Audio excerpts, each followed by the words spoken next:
नमस्कार बच्चों। आज हम आप लोगों को रियल नंबर वास्तविक संख्या के बारे में बताएंगे।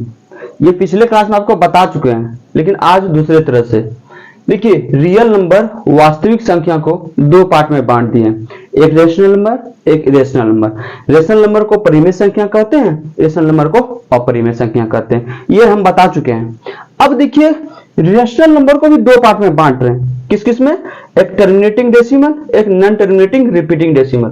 देखिए, जो नॉन टर्मिनेटिंग टर्मिनेटिंग डेसिमल जो है, टर्मिनेटिंग डेसिमल को शांत या सीमित दशमलव परिमेय संख्या कहते हैं। वजह यह है, ये एक समय आने यानी कि इसका क्या है, एक लिमिट होता है। जैसे कि 1/2 को अगर डेसिमल दशमलव के रूप में लिखा जाए तो 0.5 होता है। ये कंटिन्यू नहीं रहता, ये इसका अंत होता है।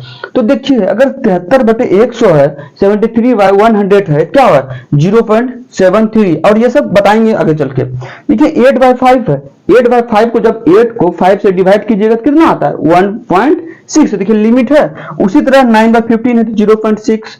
उसी तरह 2/25 है तो 0.08। अब देखिए, जो नॉन टर्मिनेटिंग रिपीटिंग डेसिमल है, मतलब नॉन टर्मिनेटिंग मतलब क्या? अशांत, यानी कि ये अशांत रहेगा, ये रुकने वाला नहीं है, आगे बढ़ने वाला है। अशांत बच्चा कौन होता है? जो खटपट होता है, वही तो अशांत आवृत्ति परिमेय संख्या कहते हैं। क्या? नॉन टर्मिनेटिंग रिपीटिंग डेसिमल को। ये अशांत होता है, ये किसी कार्य को करते रहता है। जैसे देखिए, 1/3 है तो 0.3333, ये इंफिनिटी तक भागा देते रहे तो ये 0.3 यानी कि 33 ही आते रहेगा। उसी तरह जब 56 को जब 99 से भाग देंगे तो कितना आएगा? 0.56। 56 ये कंटिन्यू रहेगा। तो देख रहे हैं, ये नॉन टर्मिनेटिंग रिपीटिंग डेसिमल किसको कहते हैं? जो अशांत होता है, अशांत आवृत्ति दशमलव परिमेय संख्या होता है। देखिए, 2/3 है, 2/3 सब लोग इसको डिवाइड किएंगे, कितना आता है? 0. कितना आता है? 0.66 आता है। देखिए, 0.6666 कंटिन्यू चलते रहता है। तो ये सब क्या है? Non terminating repeating decimal. अब देखिए, 1/9 है, 1 को जब 9 से भाग दीजिएगा तो 0.0.1211111 चलते रहेगा। उसी तरह जब 1/9 को दीजिएगा, 1 को जब 11 से डिवाइड कीजिएगा तो 0.090909 चलते रहेगा। उसी तरह जब 11 को 3 से डिवाइड कीजिएगा तो 2.66666 चलते रहेगा। ये होता है नॉन टर्मिनेटिंग रिपीटिंग डेसिमल। मतलब ये है कि ये एक ही वर्ड को, एक ही नंबर को ये रिपीट करते रहेगा। देखिए, इसमें एक डिजिट को रिपीट कर रहा है, दूसरे में 2 डिजिट को रिपीट कर रहा है, तीसरे में 1 डिजिट को, चौथे में 1 डिजिट को, पांचवें में 1 डिजिट को। अब देखिए, इसमें 1/11 में कितना? 2 डिजिट रिपीट कर रहा है। और 11/3 जो है, इसमें क्या है? 2 पॉइंट यानी कि 2 के बाद 6 ही रिपीट कर रहा है। तो ये होता है सीमित और शांत आवृत्ति। अब देखिए, इरेशनल नंबर जिसको बोलते हैं अपरिमेय संख्या। अपरिमेय संख्या non terminating non repeating decimal होता है, यानी असीमित अनावृत्ति दशमलव परिमेय संख्या। मतलब कहना ये चाह रहा है, ये ना ही टर्मिनेट करेगा ना ही रिपीट करेगा।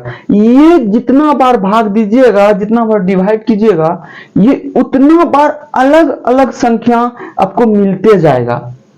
आप देख लीजिए, इस सब का √2, √3, √7 ये सब का देखिए। लेकिन देखिए, हम जैसे लिखे 0.10, देखिए फिर 100 रिपीट कर रहा है, फिर 1000 रिपीट कर रहा है, 1 फिर 40 रिपीट कर रहा है। इसी तरह ये कंटिन्यू चलते रहेगा। मतलब non terminating non repeating decimal में असीमित अनावृत्ति दशमलव परिमेय संख्या में क्या है? नंबर रिपीट नहीं करता है। यहाँ पे एक देखिए, एक के बाद एक 0 है, तो यहाँ पे एक के बाद 2 0 है, यहाँ पर एक के बाद 3 0 है, यहाँ पर एक के बाद 4 0 है। मतलब क्या रिपीट कर रहा है? क्या ये रिपीट नहीं कर रहा है। उसी तरह दूसरे में देखिए, 0.11 यानी 110 है, यहाँ पे देखिए 1110 है, 1110 है। देखिए, यानी कि डेसिमल के बाद यहाँ पे 2 1 के बाद 0, यहाँ 3 1 के बाद 0, 4 1 के बाद 0, 5 1 के बाद 0, इससे कंटिन्यू चलते रहेगा। इसमें क्या हो रहा है? ना ही टर्मिनेट हो रहा है, यानी कि ना ही खत्म हो रहा है, ना ही ये रिपीट रुका हुआ है। ये रिपीट भी नहीं हो रहा है, रिपीट भी नहीं हो रहा है, और टर्मिनेट भी नहीं हो रहा है। इसलिए तो इसको इरेशनल नंबर में non terminating non repeating decimal कहते हैं। देखिए बच्चों, इसका उपयोग 9th में और 10th में बहुत ज्यादा है, इसलिए इसको जानना बहुत जरूरी है। ठीक, तो अब जो नेक्स्ट डे हम आप लोगों को पढ़ाएंगे 9th में हम एनसीईआरटी का एक्सरसाइज करवाएंगे और बाकी जो 10th का है कुछ स्टार्ट करेंगे। तो बच्चों आज के लिए यहीं पर धन्यवाद, थैंक यू आप लोगों को। और देखिए और कमेंट कीजिए, सजेशन दीजिए, धन्यवाद।